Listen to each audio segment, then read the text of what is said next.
Ja nüüd lähme, vähemalt mõttes lähme reisile ja me räägime sellest, kuidas Erasmus Plus projektides õpirännete kaudu innovatsioon toimub ja saaks toimuma. Ja mulle endale tundub tõesti, et mõtled, et kõik võiks kuskile reisida, aga kuidagi tundub nagu tühi niisama minna ja kuskil kooserdada ja muuseumis käia. Palju kihvtim variant on ikka minna kusagile põhjusega, kus on mingi grupp inimesi ees, keda meid seob mingi teema, mis meid kõnetab ja boonusena me vaatame kogu selle turismi poole sinna juurde. Sukeldume sinna teemasse sisse, kes veel ei ole käinud või kes veel ei ole teemaga kursis, hea moodus teada saamiseks ja ühtlasi mõelda, et mis on mõned eelised, mis kaasnevad mitte lihtsalt tavapäraselt klassiruumis õppimisel, aga just õpirände kaudu õppimisel. Kuidas see projektimudel töötab? Seda tulevad jagama meile Riina ja Galina Vestifexist ja Svetlana peaks ka ühinema ja jagatakse ka konkreetset näidet õpirändel Korfule. Lehvite käega, kes tahaks käia õpirändel Korful? Igaks juhuks küsin. Ja, nii et vaatame, kuidas siis see asi käib. Lava on teie.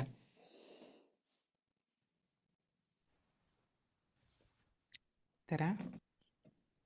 Kes meil esana stardib? Galina, hästi.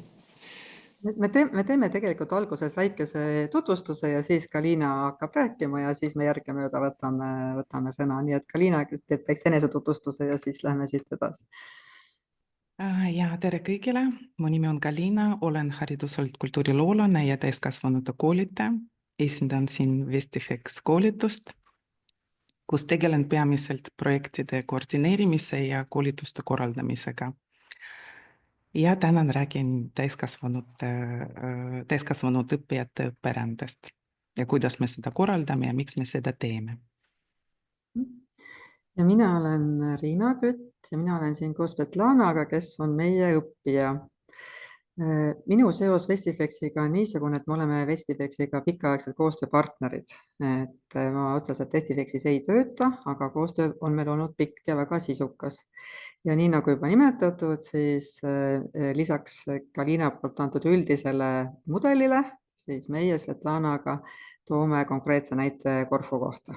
Ja nüüd siis saabki Galina alustada, meie siis jätkame pärast.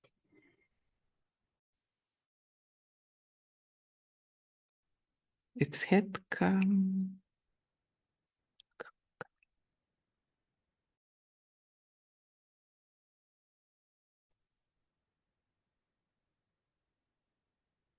Galina tegeleb ekraani jagamisega hetkel ja juba saad, ma mõtlesin, ma toon veel väikse seose eelmise esitlusega, aga võib-olla tõesti seni, kuni sa sätid seda esitlust, et minu mõtte eelmise teemaga oli niisugune, et see kriitilise mõtlemise olulisus, et me oleme harjunud, ma arvan, päris pikka aega elanud sellise teadmisega, et fakte ei olegi nagu väga vaja, et kõik on kusagil olemas, et on vaja teada, kust kohast leida.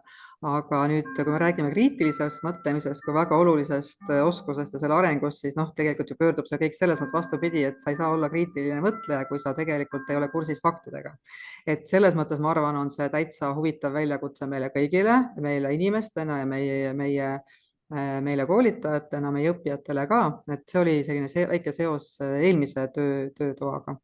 Ja ma arvan, et see on nüüd ka hästi selline tore ja kui teistpidi siis seos, et kui nüüd eelmine töötuba oli hästi selline tehisintellekti tutvustav ja väga-väga kasulik ja vajalik meile kõigile, siis ma arvan, et see on nüüd hästi tore, et kui päeva alguses oli väike sissejuhatus, mis viis meid tagasi sellele mittekonverentsi ruumis toimunud päevale ja toodi välja seal, et inimesed tegelikult tahavad ikkagi inimesega kohtumist, siis nüüd ongi täpselt nii, et see meie õpirände temaatika siis nende erinevate projektide raamistikus on nüüd täpselt see, et kohtumine inimesega reaalses füüsilises keskkonnas, et ma arvan, et see on hästi vahva ja just näha seda, et kuidas tegelikult ka sellises kohtumises on täiesti innovatsioon olemas, võimalik ja see ei ole ainult siis nii-öelda tehnoloogiline pärusmaa, see innovatsiooni temaatika.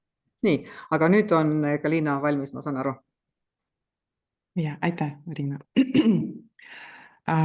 Ja meie tänase töötoa pealkiri on seotud innovatsiooniga Erasmus Plus projektides, aga me otsustasime keskenduda just täiskasvanud õpperändele, kahel peamisel põhjusel.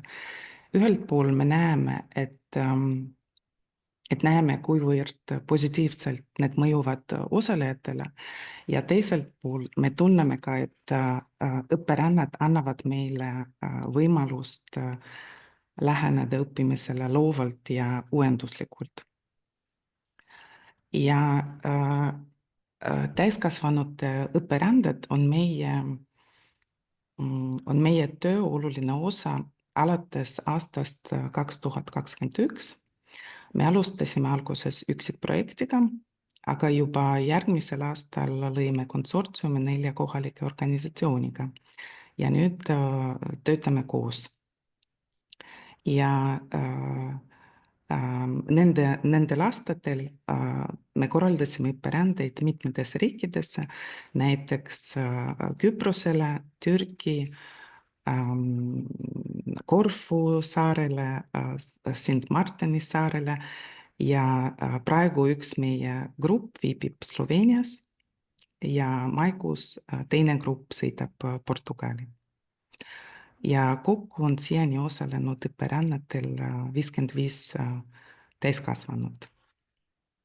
Ma ei tea, kas mind hästi kuulda? Jah, super. Ja kostub kenasti.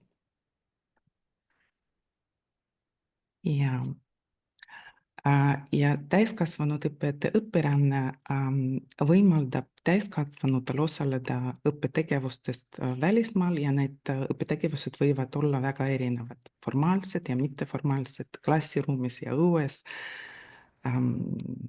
igasugused tegevused ja õpperänned võivad olla rühmaviisilised ja individuaalsed. Me korraldame rühmaviisilisi õpperändeid, mis kestavad tavaliselt 6-7 päeva ja mis keskenduvad võtmepädevuste arendamisele ja ka osalejate jõustamisele erinevates eluvaldkondades. Need on meie peamised eesmärgid, miks me tegeleme õpperännetega. Ja õpperände elluviimine koosneb mitmest etapist, millest igaüks on väga oluline omal moel. Töö algab juba enne õpperännet ja algab tavaliselt partnerorganisatsioonide leidmisega sihtriikist. Me otsime usaldusväärseid partnereid, kes jagaksid meiega sarnaseid väärtusi ja kes kasutaksid või läheneksid õppimisele terviklikult ja õppijakeskselt. Need on meie peamised kriteeriumid. Ja enamasti meie partneriteks on koolitusasutused või organisatsioonid, kellel on kogemus vähemate võimalustega täiskasvanute toetamisel. Ja peale seda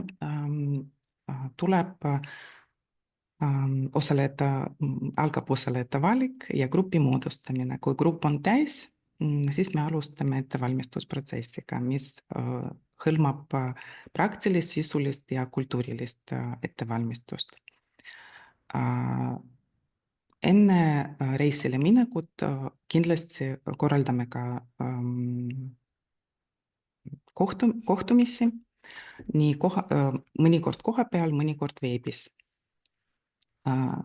Ja nendel kohtumistel õppijad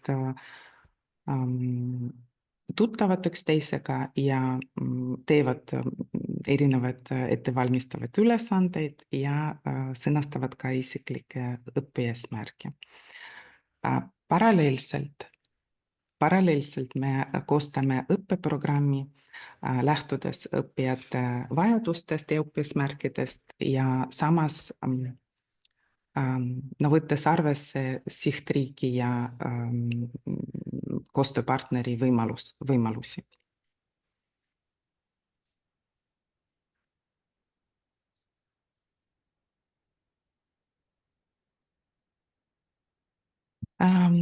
reisi käigus me kasutame erinevaid õppetegevusi, näiteks sellised nagu töötoad, loovtöö, kunstiteraapia, teadveloleku harjutused, arutelud, rännakud, väga erinevad. Ja me püüame maksimaalselt kasutada keskkonnavõimalusi, nii loodust, kultuuri kui ka inimesi. Ja sageli korraldame ka kohtumisi kohalike inimestega, kasutades selleks elavaraamatukogu, töövarjutamise või näiteks koosõppimise meetodeid. See on tavaliselt on väga väärtuslik osalejate jaoks, see kokkupuute reaalse keskkonnaga ja inimestega. Pärast reisi kohtume osalejatega selleks, et arutada, millist mõju, kuidas õpiränne mõjutas neid ja millised muutusi tõi nende ellu. Esimene kohtumine toimub tavaliselt 6 aja pärast ja teine 6 kuu aja pärast. Toetame ka jätkutegevusi, osalejate algatusi ja jätkuõppimist näiteks. Ja ka julgustame õppijaid, osalejaid jagada nende kogemust teiste õppijatega.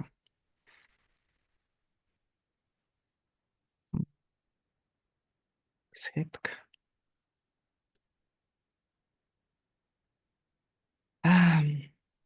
Nüüd mõju. Õpirände mõju on sügav ja pikaajaline. Meie kogemus näitab, et õpiränne aitab arendada osalejatel eneseteadlikkust, enesekindlust, koostöövõimet,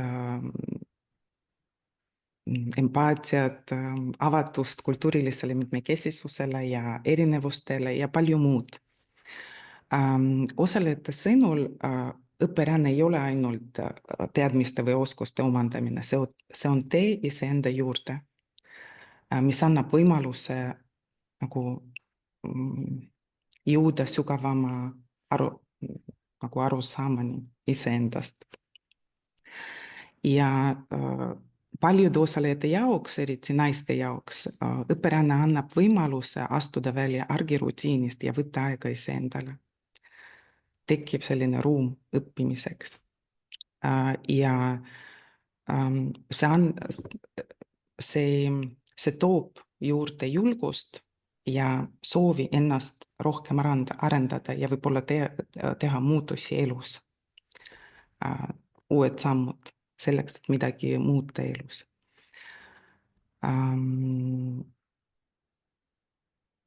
Ja, see vist kõige tähtsam, mida ma tahtsin öelda ja võib-olla ma lisan lihtsalt, et see kõik toob meile väga suurt rõõmu näha neid muutusi ja toetada neid osalejatel. Ja nüüd ma annan sõna edasi Riinale ja Svetlanale. Suur tänu. Ja, aitäh. Nii, me siis teeme niimoodi, et mina jagan seda konkreetset kogemust ja siis Sveta saab tuua oma näite, aga meil on vist selline lugu, et Svetal on väike tehniline tõrge tekkinud, et ei pruugi olla võimalust näha videot, aga kui see hetk on, siis vähemalt häält ja lugu kuuleme, et lihtsalt lepime siis sellega aega, et tehnika viskab meile vimkasid, nagu me teame. Nii, aga siis minu kogemus ja et mina kirjeldan siis selliseid olulisi innovatiivseid aspekte, mis ilmnesid sellel reisil, mida me koos tegime 2022. aastal Korfule. Ja taust on tegelikult veel niisugune, et sellel ajal olin mina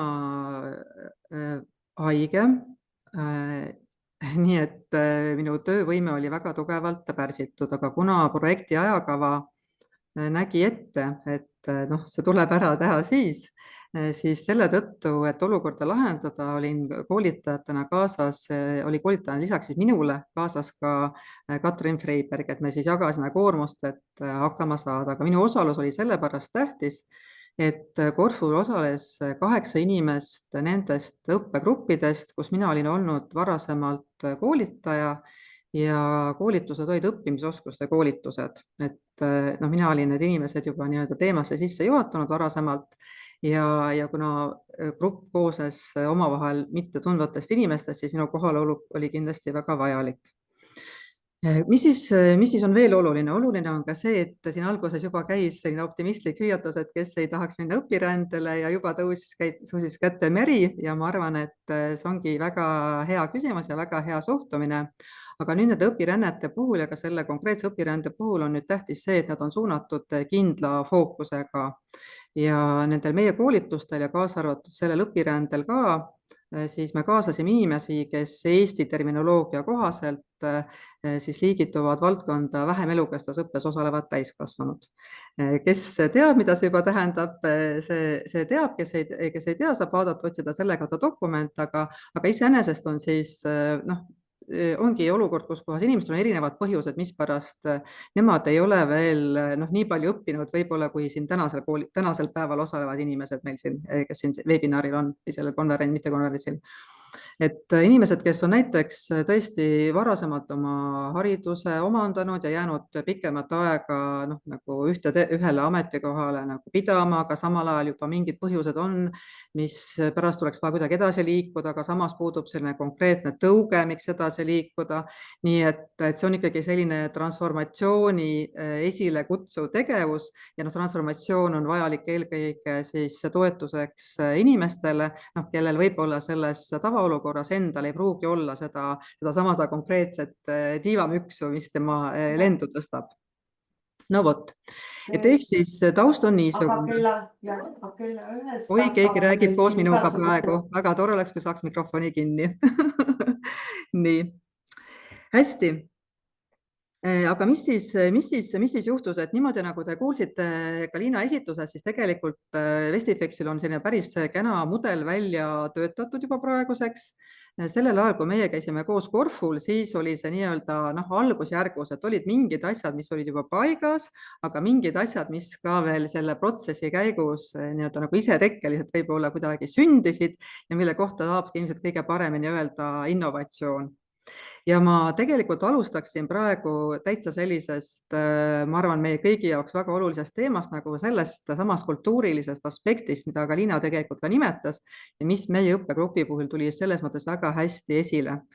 Ja see oli väga liitav kogemus, sest et meie tegelikult ju tegime koostöös seda projekti ehk siis Eesti inimesed, kes läksid õpirändesse koos olukorras, kus kohas meil tegelikult olid erinevad nii-öelda emakeeled või kodukeeled. Aga selles olukorras me olime siis ühiselt koos veel täiesti võõras olukorras ja see oli väga-väga liitev kogemus ka siis Eesti enda erinevate kultuuride mõttes. Et ma pean siis silmas ütleme eesti emakeelega inimesi ja siis vene emakeelega inimesi näiteks. Ja siis olles niimoodi koos ühiselt selles uues kontekstis, et see on väga selline rikastav kogemus, et mis on meie sarnasused, mis on meie erinevused. Ja mis siis veel juhtus ja mis tegelikult oli väga vahva, oli see, et Galina muidugi alguses ja nimetas, et oli eeltöö. Eeltöö iseenesest muidugi meie kui koolitajate jaoks väga selline innovatsioon iseenesest ju ei ole, aga me tegime seda niimoodi, et see kohe andis ka õppijatele selle täiendava tõuke, me tegime ühise jagatud veebikeskkonna, kus me siis jagasime informatsiooni, meil olid veebi teel kohtumised, inimesed, kes ei olnud varem niimoodi võib-olla veebikohtumistel osalenud, said kohe esimese kogemuse, kuidas on veebis tutvustada ennast, kuidas saada tuttavaks teiste inimestega, kuidas väljendada oma ootusi, kuidas väljendada ka oma selliseid võib-olla hirme või muresid, sest et grupis meil olid inimesed, kes näiteks ei olnud kordagi varem elus lennanud, kordagi varem elus välismaal käinud, et see kõik oli tegelikult selline esmase turvatunde loomine oli väga-väga oluline. Me kasutasime selleks siis veebikohtumisi ja Padletis tegime eeltöid, kus iga õppija sai endale just huvitava ja meelepärase teema kohta infot otsida ja infot jagada, et me valmistasime, et mis siis see Corfu, mis see kultuuriline eripära on, kuidas seal selle toiduvaldkonnaga on, kuidas on ajalooline taust, kuidas on kohalik turismindus toimib, nii et kõik tegid sellise sisulise eeltöö ka. Mis nüüd kukkus niimoodi nagu ootamatuna välja, oli siis see, et kuna see suvi sattus olema selline üle mitme aasta reisimisel avatud suvi pärast pandeemiat, siis see augustikuu oli ootamatult turiste täis, nii et kui muidu me oleksime ilmselt olnud tavaolukorras nagu enam-vähem ühiselt kõik koos, siis sattusime elama siis niimoodi, et meie õppegrupp oli ühiselt ühes majakeses ja meie küll käeulatuse kauguses, mingi umbes kilomeetri kaugusel või nii, võib-olla natuke lähemal, olime siis meie õpetajatena Katriniga ja siis Galina ja Jelena olid veel hoopis kaugemal. Et see tähendas seda, et meie õppegrupp, inimesed, kes elus esimest korda kohtusid, tegelikult omavahel olid ühes majas nädal aega ja seal käitusid sellised sotsiodünaamilised protsessid kõige paremas mõttes, sellepärast et meie olime ju kaugel ja kõik sellised jooksvad probleemid, jooksvad mingisugused väljakutsed, ideed, kõik tuli omavahel koha peal korraldada ja lahendada. Ja võib-olla, kui meie oleksime olnud kohe seal kõrval, oleksime ikka vaata, et kui on grupiprotsessid algusjärk, nagu me teame, siis õppija on orienteeritud eelkõige koolitajale, eks ole, aga kuna meie olime kohe kaugemal, siis seda intensiivsemalt ja kiiremini käivitusid tegelikult sellised koos õppimise ja üksteiselt õppimise protsessid. Siis ma tooksin välja ka sellise innovatiivse asja nagu ühised söömaajad.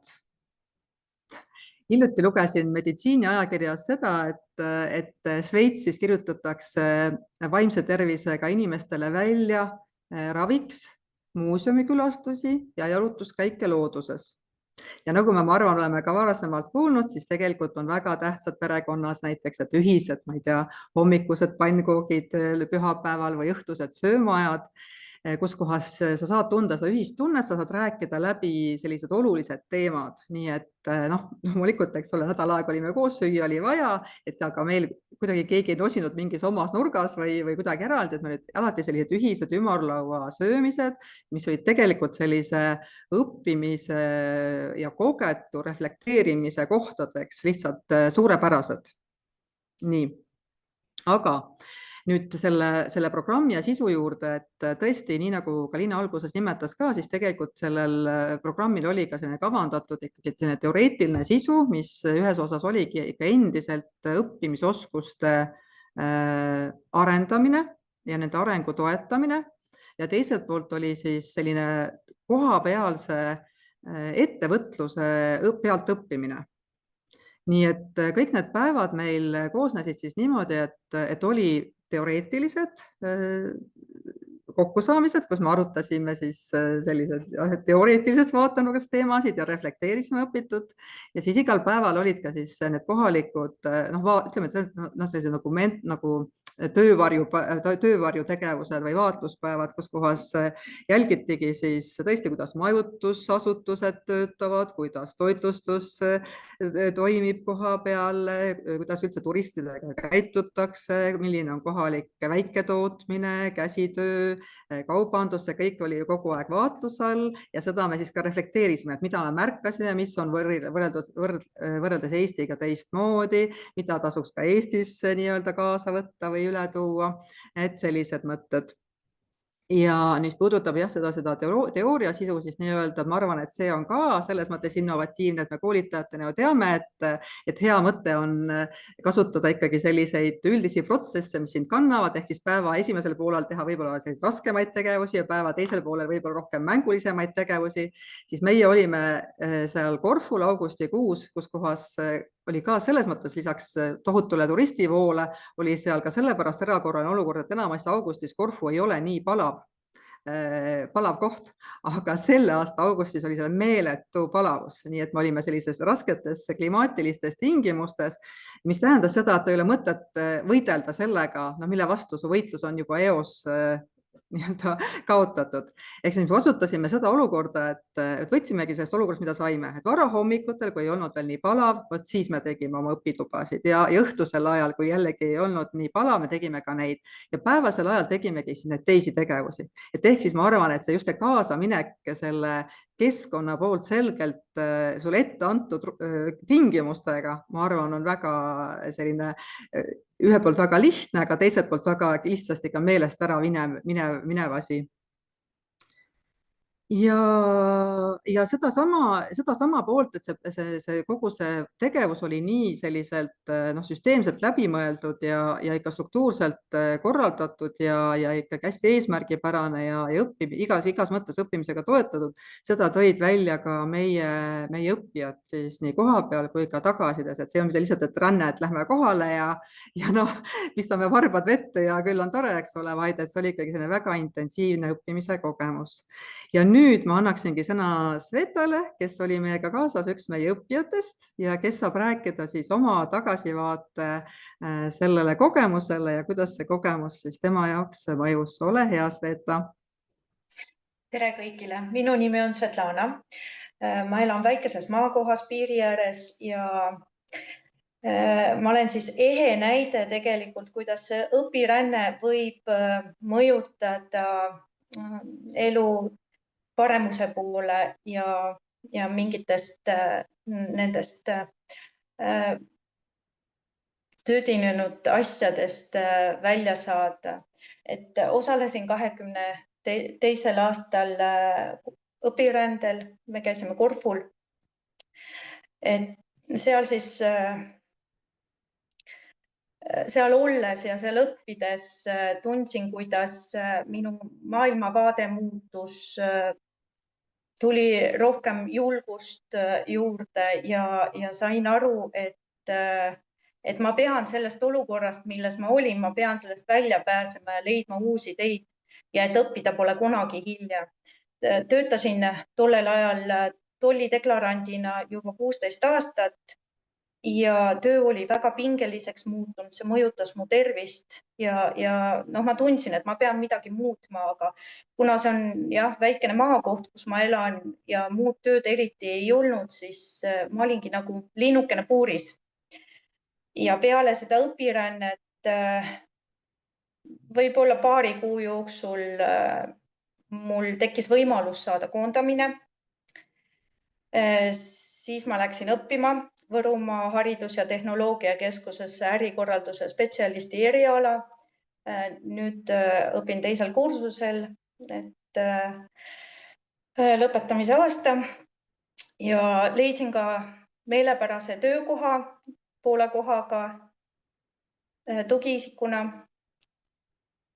Ja mis ma oskan öelda, et see õpiränne on tõesti vajalik ja kasulik inimestele, kes ei näe võimalust, kuidas oma situatsioonist või siis sellest olukorrast välja pääseda.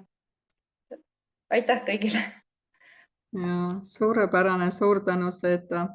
Et seda on lihtsalt nii hea minul isiklikult ka selles mõttes kuulda, et nüüd, kui me räägime veel innovatsioonist, siis et paraku selle tervise ja kõige selle tõttu, mis ma enne kirjeldasin, siis selle tõttu sellel meie reisil nagu selliseid organiseeritud järeltegevusi ei olnud. Programm neid ka ette ei näinud ja vabatahtlikuna mul tervis ei võimaldanud seda teha, aga nüüd just tagasi vaadates ja kuulates lugusid ja seda konkreetset Sveta lugu ka, siis lihtsalt mina olen koolitan väga õnnelik. Aga meie poolt ongi vist kõik, et kui keegi tahab midagi veel küsida või kommenteerida, siis me saame seda teha. Aitäh, Riina! Ühe mõtte ja siis võib-olla küsimuse sellega seonduvalt. Reisimine on hästi hea variant selliseks suureks muutuseks elust ja keskkonnavahetus aitab ilmselt talletada paremini seal õpitud ka, sest ta on väga emotsionaalselt, ta on teistmoodi laetud keskkond kui see meie tavaine kodus istumine. Ehk seal koha peal on kindlasti kihvt mõju. Mis te olete avastanud õpirännete puhul selle jaoks, et kuidas selle õpitu rakendamine võimalikult hästi seal tavapärasesse keskkonda tagasi minnes ja ma mõtlen tavapärase keskkonna puhul seda, et seal meil järsku ei ole neid teisi toredaid kaasõppijaid ümberringi ja seal meil võib-olla läheb see vana rutiin jälle käima, et mis te olete avastanud selle kohta, mis võimalikult suurendaks seda ülekantavust õpirändel õpitust päris ellu pärast õpirännet? minul on mõte, mida ma tahaks jagada, aga Kalina, ma annaks esimese võimaluse sulle, kui sa tahad oma mõtet jagada, siis räägi sina esimesena, ma siis ka toetaks võib-olla või kuidas me teeme? No võib-olla sinna alustad. No vot, mulle tundub, hästi, ma siis jagan, et kuna me rääkisime need teemad ja mõtted läbi, et eks nad on meil ühesugused ja kui nüüd Sveta saab ka veel omalt poolt sõna sekka, et kas meie nii-öelda teoreetiline vaade, et kas see kinnitab seda.